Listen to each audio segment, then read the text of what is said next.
And the irony is that I went to Paris specifically to study etching at Stanley Hayter's in the Atelier 17. Yep.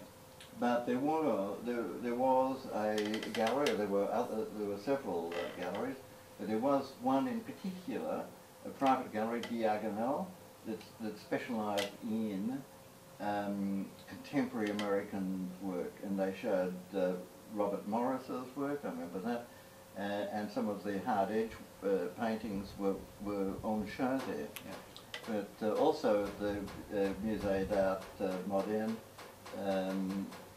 They showed the kinetic. They were showing kinetic work, the Tunguli and others too. So it was the 60s.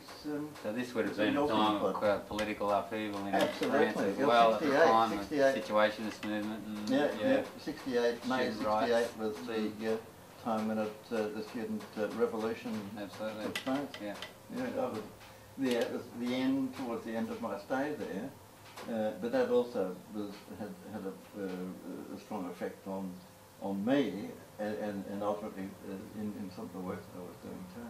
Okay, so I mean, if I can sort of step back a bit from the work itself to the context. One issue, of course, is that this colour field work, or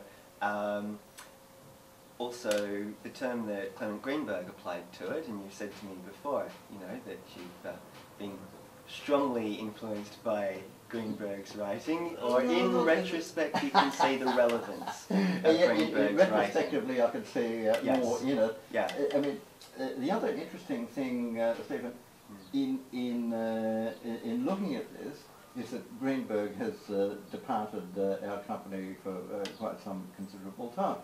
But at that time, his influence was extremely strong, and you had people who, artists in particular, who were strongly devoted to his theories, and who who expected anyone who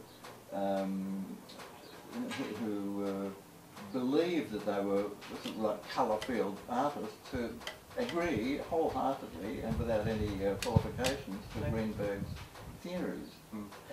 But can I ask you though, I mean, this is, Greenberg was writing about post-painterly abstraction. That was his preferred term, and always in the quote marks, or colour field painting, as you've called it, and as we've called the exhibition. You know, Greenberg developed this term talking about artists working in the late 50s and early 60s, Maurice Louis, Frankenthaler. Do you feel then that possibly artists who were devoted to Greenberg's theories in the late 60s, in 68, 69, might have been a bit, well, behind the times? Exactly. Well, that's exactly what happened. And as somebody, I think it was Christopher Dean, sort of quoting somebody else who listened to Greenberg's lecture, I think it was in Melbourne, he said, well, that explodes our notion of what he was talking about, or we thought he was talking about.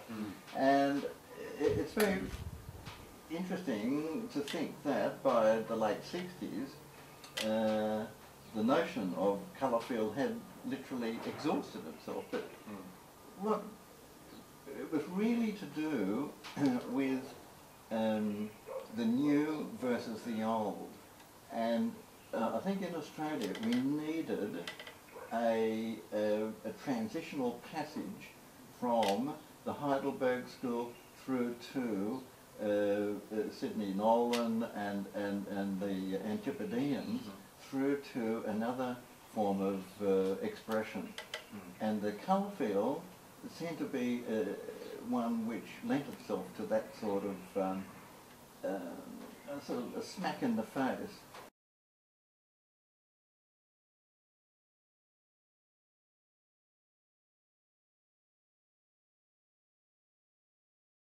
There was that sort of divisioning, and I think it was really important for Australian artists to find to cut their teeth